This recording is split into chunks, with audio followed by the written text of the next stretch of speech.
Welcome back to the Root and Rise podcast. I'm your host, Brienne, and I intend to plant some seeds of insight, help you water them with love, and send you off with a little extra light to help you root and rise. We have a special guest with us on today's episode talking about overcoming imposter syndrome and people pleasing. This episode was inspired and directed by your questions, dear listener. You flooded my inbox with questions on topics like imposter syndrome, speaking up, having uncomfortable conversations, finding your voice, and setting boundaries. To ask me any of your questions and have them be featured in a future episode, head over to Root and Rise Podcast on any social media platform or rootandriseblog.com and contact me directly. To help shed some light on these topics, I brought in the incredible Amy Green-Smith. Amy is not just a certified life coach and hypnotherapist, but also a courageous communication expert whose distinctive blend of wisdom and humor has made her a sought-after figure in the personal development space. So, if you've ever struggled with feelings of not being enough, feeling undeserving, or feeling as if you've been silenced, this episode is tailor-made for you. Amy's profound insights will not only reshape your narrative, but empower you to shatter disempowering beliefs and rediscover the strength in your own voice. And make sure you are subscribed to the Root and Rise podcast because we will be talking about having uncomfortable conversations, finding your voice, and boundaries in future episodes. Without further delay, let's warmly welcome the masterful speaker and empowerment advocate, Amy Green-Smith, to the Root and Rise podcast. Fair warning, though, there might be a bit of colorful language, so if you have little ones nearby, it's earbud time for this episode. Trust me, you won't want to miss it. What is this launch? I'm excited. It's an iteration of many, many years of my work because I've been doing this for like 15 years. And the program is called Worthy. It's in a 9-month container. And it also includes, which I love so much, 2 in-person all-inclusive retreats.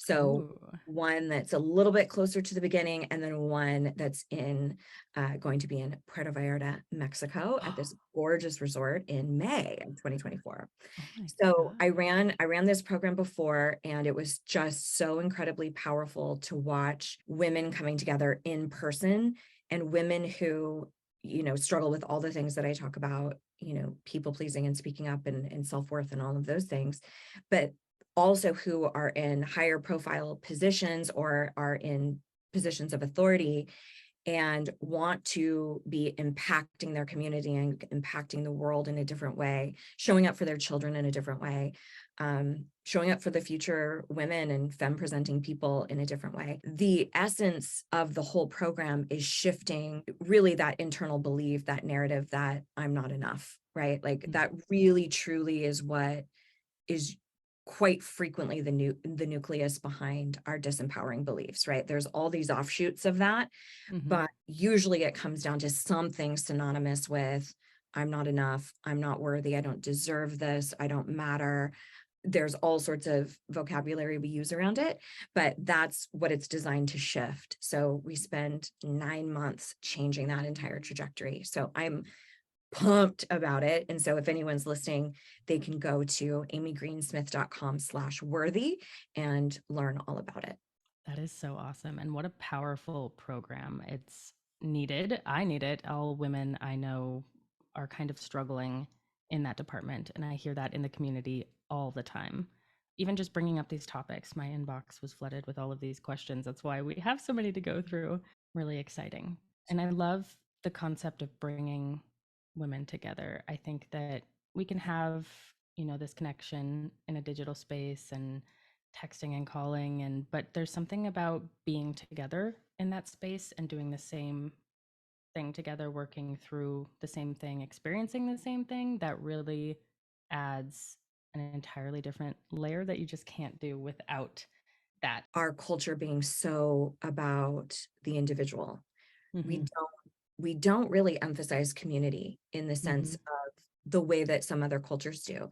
So it's very much pull yourself up by your bootstraps, don't ask for help, don't look Mm-hmm. weak.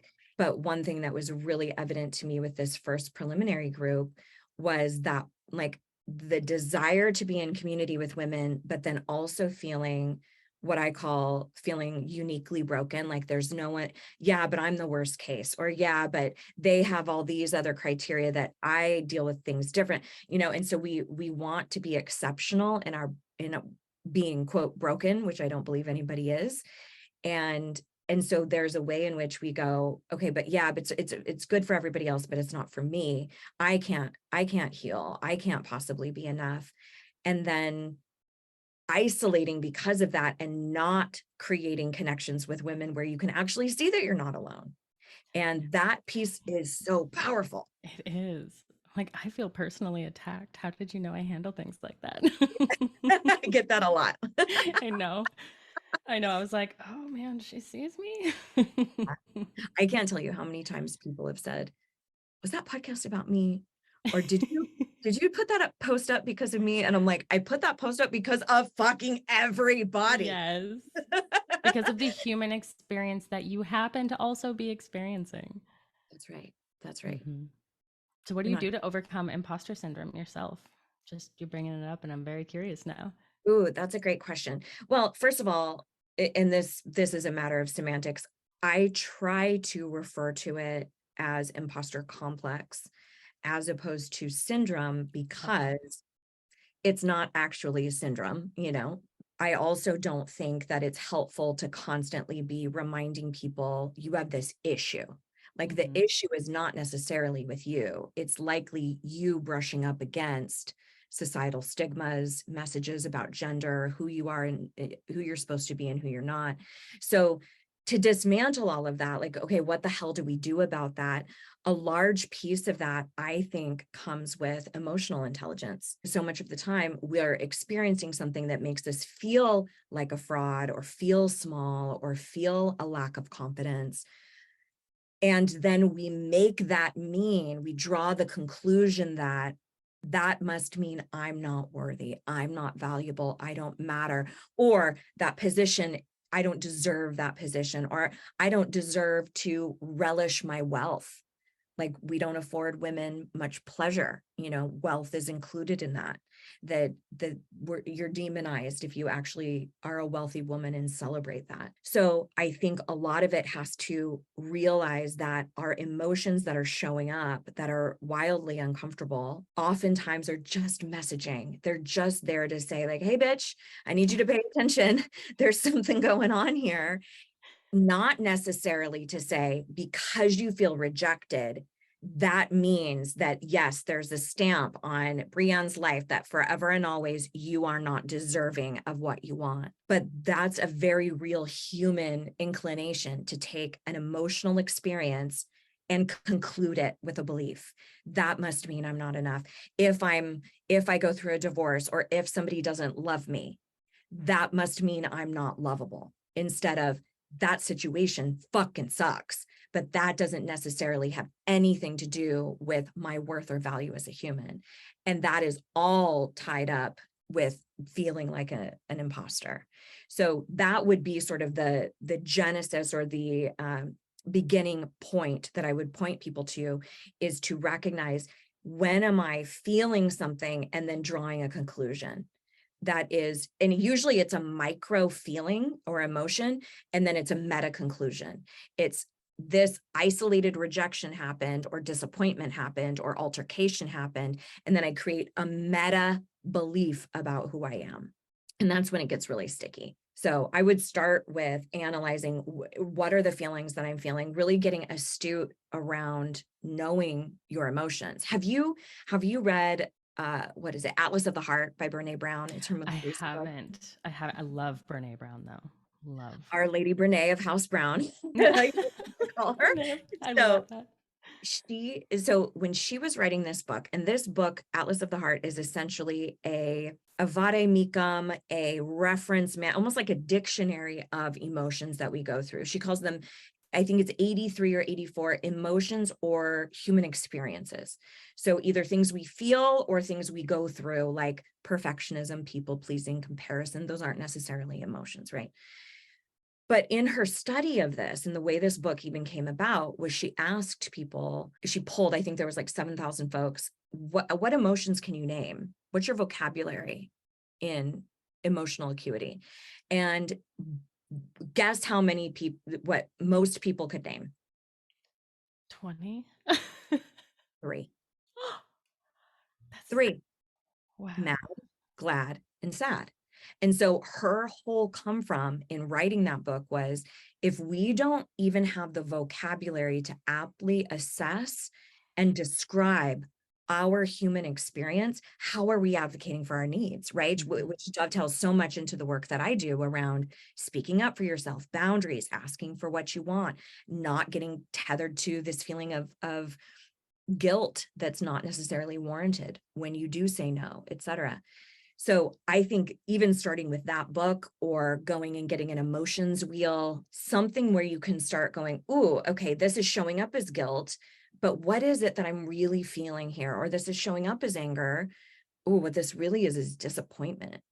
Or, Mhm. and being able to have that vocabulary so that we don't naturally conclude that must mean I'm a fuck up, I'm not enough, I'm not worthy. The reason I think this is also super important with stuff that you've talked about very candidly, and being a survivor, getting through really kind of like a cult of one, right? Like that's what a lot of abusive relationships are like. A lot of times, if you're in that environment where you're being so emotionally abused, mentally abused, we don't know what we're feeling. We have to kind of go back to the basics of that, because someone else told us who we were and how we're feeling all the time, right? And Mhm. this goes for doctrine or any sort of messages that you grew up with. This goes for institutions that you're a part of. Anything that tells you like it's wrong to feel this way, or it's always right to do this or that. And that negates your own internal compass. That doesn't look at your own modus operandi of what am I feeling right now? There's a lot of whether it's a controlling religion or a really controlling relationship, where you start to discount what you are feeling, and you start to feel like you can't be trusted. And Mhm. so taking back that reins, just know that it is okay if you're going, I don't know what these words mean even. Mhm. That's okay. Just get a book, just get Atlas of the Heart, or just get an emotions wheel. Just start somewhere. It's okay. They're not gone. They're just atrophied. So we Mhm. just need to work them out a little bit more. I love that. We have some feelings and needs cards. They're Ooh, free online. You can print them off. I will link it. Um, and I love just shuffling through them, even if I'm just, don't understand what I'm experiencing. I'm triggered. I'm just having a rough day. And I'm surprised at what comes up, because a lot of these words don't just naturally pop into my brain. I have to yeah, like look at it and see it and process it to be like, oh, I guess there is a little bit of that emotion mixed in there. yeah, yeah. So that's a great tip to go find the language. And I'm really excited. I'll have to hunt down Atlas of the Heart. I definitely have heard of it. I don't know why I don't have it. I don't have a explanation, because we love Brene Brown. So how do you break free from being highly invested in the opinions of other people? So I think the first thing that we have to talk about when we talk about being highly invested in the opinions of other people is we have to talk about the moniker of people pleasing. Because oftentimes when we bring up this term of people pleasing in the personal development space, I have found people who highly identify that way and go, oh my gosh, I know that's me. And then there are a whole other grouping of people who think, oh no, a people pleaser is a doormat, and they're mild and meek, and maybe their posture is really kind of contracted and restricted. They're probably introverted, putting all of these aspects onto somebody that I think is really a myopic view. I think people pleasing is truly about any time we are so highly invested in the opinions of other people that we sacrifice something that is relevant to self. So it's more important for me to be seen in a specific way, for me to be perfect. This is where we get perfectionism. It's more important that people view me or approve of me than it is for me to be authentic, to honor my needs, to honor anything, my true desires. It's better for my focus to be out there. And that is essentially people pleasing. So I would love for people to just entertain the idea of an expanded perspective on that. The other piece of that I think we cannot overstep, there's two. One is that people pleasing is not always a bad thing. The other element, and I'll dig into both of these, is that it is a part of our primitive makeup as humans. So we're all familiar with fight, flight, freeze, and now fawn, right? Fawn is something that we've been talking about as a defense technique. If we're talking about that through the lens of primitive humans, that would look like if I'm about to be attacked by a mountain lion, to fawn as a fear response would be, here, kitty, kitty, here's some meat, go over that direction, or like, I'm going to pet you, or I'm going to, trying to placate the aggressor in some way. Getting to safety by acquiescing or essentially people pleasing. And here where we'd be animal pleasing, but throwing the meat, being like, oh, go over here. But all of our primitive fear responses have modern iterations, and the modern iteration of fawning is people pleasing. So what that means is when we're dealing with our day in and day out life and our in-laws don't like us, on a subconscious level, we actually think we might die. It registers to the brain as being wildly threatening and unsafe. So what do? We send in the tools that we are familiar with. Oh, I know how to placate. I know how to acquiesce. I know how to say, oh, I bet you would want this from me. I can shapeshift my behavior in order to garner approval. And then we wonder why we have no idea what we even like anymore, because we've become what everybody else wants. So, even if we're looking at Maslow's hierarchy of needs, for example, one of our basic primitive human needs is one of belonging.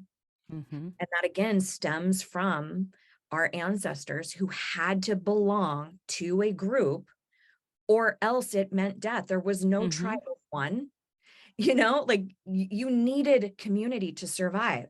So we still carry a lot of that with us. So I think it's important for us to understand that it's not always a bad thing. Sometimes it is coming to our defense. And that is incredibly applicable to anyone who's in a marginalized identity. So as a woman or someone who is femme presenting, you're already marginalized, right? Mm-hmm. And then if we add anything else on top of that, like being a person of color, being in a fat body, and I say that with a reclamation of the word fat, a disabled body, a queer body, then it's exponentially worse that there are dangerous situations where people pleasing may be your best bet. So in my own life, I identify as queer. And if I was at an environment where it was clearly hostile towards LGBTQ plus community, that probably isn't the moment for me to be waving my rainbow flag and yelling and screaming and trying to make a point.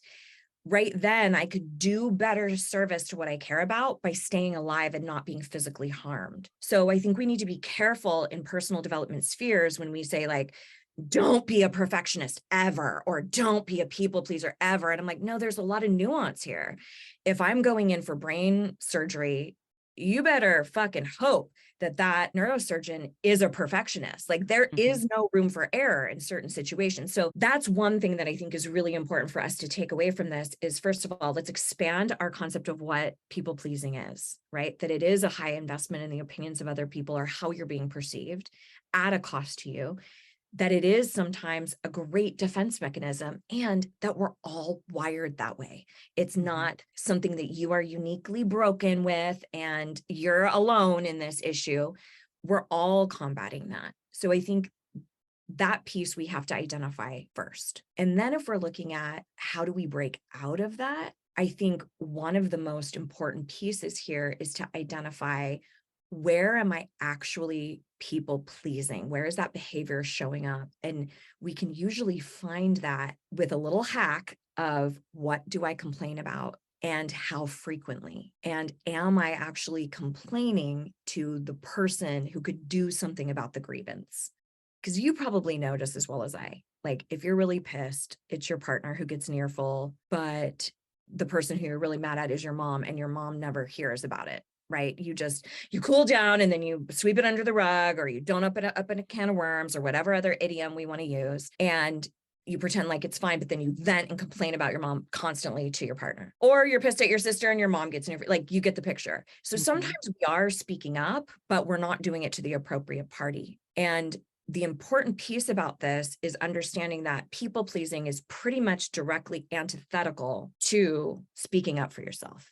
So we can tap into, where am I chronically silencing myself? Where am I pissed about something, but I haven't given voice to it to the appropriate party? What I'm not talking about here is just venting and just needing to clear it and to just like, oh, I had this hard day. Let me just get this out. I'm not talking about those situations. I'm talking about habitual ways of complaining about something that that other person may have no idea that you're upset about.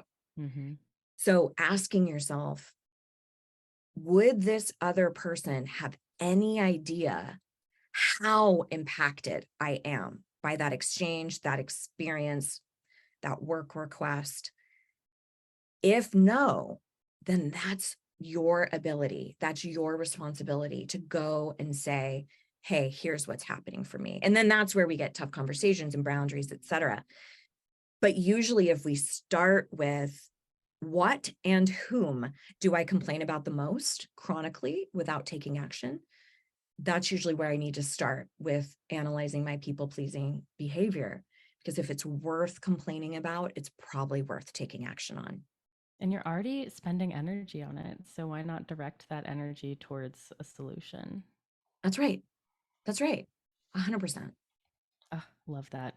This is only scratching the surface of my enlightening conversation with Amy Green-Smith. If you're hungry for more empowering insights, be sure to subscribe and tune in next week for the second part of our interview, where Amy and I dive into all things difficult conversations, how to start them, how to end them, what to say, and how to stand up for yourself. I thought that this would be a perfect one to release right around the holidays. I hope that you are fortunate enough to spend the holidays with people who truly love and support you and bring peace into your life. But that's not the case for a lot of people.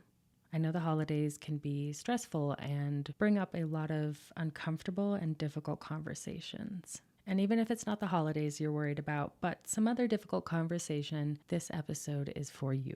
She shares crafting responses when caught off guard, setting clear boundaries in communication, handling polarizing political discussions with family, strategies for speaking up without getting entangled in those larger debates, and so much more. But before we part ways, Amy, can you quickly share with our listeners where they can connect with you? You can find me really anywhere on social under the handle, Hey, Amy Green Smith. Perfect. I will have that linked in the show notes. And thank you so much for being here with us, Amy. I have learned so much. I know my listeners have. This is going to be broken up into multiple parts, and I already want you back. So Oh, thank yay. you I love very it. much for your time, your energy, and all of your wisdom. Well, thank you so much. And you are most welcome.